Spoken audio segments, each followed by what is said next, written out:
तो चलिए लेकर चलते आपको उस कहानी की तरफ जिससे फिर कभी हिस्ट्री में दोहराया नहीं गया। मैनहट्टन प्रोजेक्ट, जापान की तबाही। शून्य का सवेरा, डॉन ऑफ जीरो स्थान, हिरोशिमा, जापान के ऊपर आकाश। समय सुबह 8:14 बजे। ऊंचाई 31,000 फीट। कॉकपिट के अंदर की हवा ठंडी और शांत थी, जो नीचे की जमीन पर मचने वाली तबाही से बिल्कुल विपरीत थी। कर्नल पॉल टिबेट्स ने अपने B-29 बॉम्बर एनोला गे के स्टीयरिंग व्हील को मजबूती से पकड़ा हुआ था।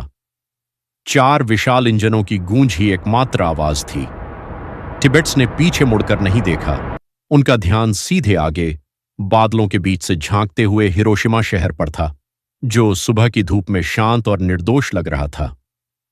हम लक्ष्य के करीब हैं, navigator captain Dutch Van Kirk की आवाज इंटरकॉम पर गूंजी। मौसम साफ है, दृश्यता एकदम सही है। विमान के पिछले हिस्से में बम वर्षक मेजर थॉमस फेरेबी ने अपने नॉर्डन बम दृष्टि नॉर्डन बॉम्ब साइट को सेट किया। उनकी उंगलियां कांप रही थीं, लेकिन उनका निशाना अचूक था। उन्होंने शहर के बीचों बीच बने उस टी आकार के पुल, टी शेप्ड ब्रिज को पहचाना। यही उनका ग्राउंड जीरो था। बॉम्ब बे के अंदर वह चीज लटकी हुई थी जिसे उन्होंने केवल दी थिंग या लिटिल बॉय कहा था। यह 10 फीट लंबा गन बैरल जैसा दिखने वाला बम था, जो यूरेनियम 235 से भरा था। यह केवल एक हथियार नहीं था, यह भौतिकी का एक भयानक चमत्कार था, जिसे एक पूरी सभ्यता को घुटनों पर लाने के लिए डिजाइन किया गया था। सुबह 8:15 पर टिबेट्स ने एक गहरी सांस ली। बम छोड़ो, उन्होंने शांति से कहा। फेरेबी ने लीवर दबाया। एनोला गे एक पल के लिए ऊपर की ओर उछला, जैसे कि वह उस भयानक बोझ से मुक्त होकर हल्का महसूस कर रहा हो। लिटिल बॉय अंधेरे से बाहर निकला और चमकदार सुबह की धूप में गिर पड़ा। यह 43 सेकंड तक गिरा। उन 43 सेकंडों में हिरोशिमा में जीवन सामान्य रूप से चल रहा था। लोग काम पर जा रहे थे, बच्चे स्कूल जा रहे थे, माताएं नाश्ता बना रही थीं। किसी को अंदाजा नहीं था कि उनके ठीक ऊपर से मौत आ रही है। अगले दृश्य को देखने से पहले मैं आपसे एक प्रश्न पूछना चाहूंगा। क्या आप जानते हैं कि परमाणु बम किसने और कैसे बनाया? वे थे रॉबर्ट ओपेनहाइमर, जिन्होंने अल्बर्ट आइंस्टीन के द्रव्यमान ऊर्जा तुल्यता मास एनर्जी इक्विवेलेंस समीकरण को ध्यान में रखते हुए परमाणु बम का निर्माण किया। इस समीकरण के अनुसार E बराबर mc²। इसका अर्थ है कि द्रव्यमान मास को ऊर्जा एनर्जी में परिवर्तित किया जा सकता है। इसी वैज्ञानिक दृष्टिकोण और आधार का उपयोग करके ओपेनहाइमर ने परमाणु बम को वास्तविकता में बदला। लेकिन इस डर से कि कहीं नाजी जर्मनी इस हथियार को पहले न बना ले, आइंस्टीन और लियो ज़िलार्ड ने अमेरिकी राष्ट्रपति फ्रैंकलिन डी रूजवेल्ट को एक ऐतिहासिक पत्र लिखा।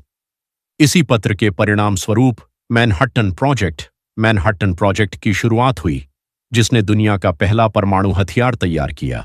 परमाणु बम न्यूक्लियर फिशन यानी परमाणु विखंडन के सिद्धांत पर आधारित था। इस प्रक्रिया की खोज 1938 में जर्मन वैज्ञानिकों ऑटो हैन और फ्रिट्ज स्ट्रासमन ने की थी। उन्होंने यह पता लगाया कि जब एक न्यूट्रॉन यूरेनियम के नाभिक न्यूक्लियस से टकराता है, तो वह उसे 2 हिस्सों में तोड़ DH देता है। इस प्रक्रिया में, जैसा कि आप इस वीडियो / दृश्य में देख सकते हैं, एक भारी नाभिक हैवी न्यूक्लियस वाले परमाणु को छोटे नाभिकों में बदला जाता है। इस रासायनिक और भौतिक प्रतिक्रिया के दौरान इतनी विशाल मात्रा में ऊष्मा, हीट और ऊर्जा निकलती है जो कल्पना से परे है। यह ऊर्जा इतनी प्रचंड होती है कि विस्फोट के केंद्र में मौजूद किसी भी चीज, यहां तक कि मानव शरीर को भी पल भर में वेपर में बदल देती है। पीछे केवल पत्थरों और कंक्रीट पर उनकी काली परछाइयां, एटॉमिक शैडोज ही शेष रह जाती हैं। एक प्रसिद्ध ऐतिहासिक तथ्य और लोकप्रिय मान्यता, पॉपुलर मिथ के अनुसार, ओपेनहाइमर ने परमाणु बम के विनाशकारी प्रभाव की कल्पना और उसकी नैतिकता को समझने के लिए भगवद गीता से प्रेरणा ली थी। यह एक प्राचीन हिंदू ग्रंथ है जिसमें ब्रह्मास्त्र का उल्लेख मिलता है, एक ऐसा विनाशक हथियार जो पल भर में पूरी दुनिया को समाप्त करने की शक्ति रखता है।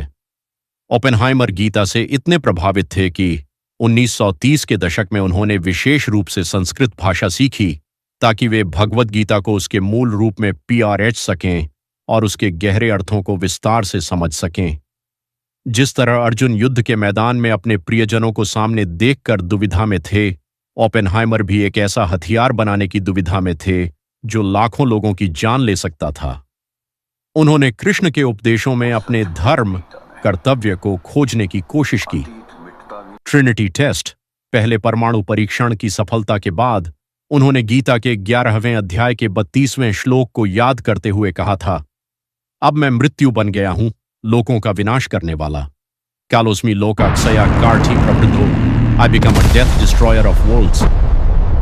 0 सेकंड जमीन से 1900 फीट ऊपर बम के अंदर का रडार ट्रिगर सक्रिय हो गया। यूरेनियम का एक टुकड़ा दूसरे टुकड़े में बंदूक की गोली की तरह दाग दिया गया, जिससे एक सुपरक्रिटिकल द्रव्यमान सुपरक्रिटिकल मैस बन गया। तभी शहर के ऊपर एक दूसरा सूरज चमक उठा। प्रकाश इतना तीव्र था कि टिबेट्स और उनके चालक दल, जो विशेष वेल्डिंग चश्मे पहने हुए थे, को लगा जैसे उनकी आंखों के सामने बिजली कौंध गई हो। वह प्रकाश पीला, सफेद और बैंगनी था, एक ऐसा रंग जो प्रकृति में मौजूद नहीं था। फिर आवाज आई। नहीं, यह आवाज नहीं थी। यह एक ऐसी गूंज थी जिसने विमान की हड्डियों को हिला दिया। शॉकवेव एनोला गे से ऐसे टकराई जैसे कोई विशालकाय हथौड़ा। हे भगवान, को पायलट रॉबर्ट लुइस ने अपने लॉगबुक में लिखा। पीछे मुड़कर देखने पर हिरोशिमा अब शहर नहीं था। यह एक उबलता हुआ नरक बन चुका था। एक विशाल धूसर बैंगनी रंग का मशरूम बादल, मशरूम क्लाउड, जमीन से फटकर ऊपर की ओर उठ रहा था, जो केवल 2 मिनट में 40,000 फीट की ऊंचाई तक पहुंच गया। ग्राउंड जीरो पर जहां बम फटा, वहां का तापमान 7,000 डिग्री सेल्सियस तक पहुंच गया, सूर्य की सतह से भी ज्यादा गर्म। उस क्षण टी आकार के पुल के पास मौजूद हर चीज, इंसान, जानवर, इमारतें तुरंत भाप बनकर उड़ गईं। पीछे केवल पत्थरों पर उनकी काली छाया, एटॉमिक शैडोज,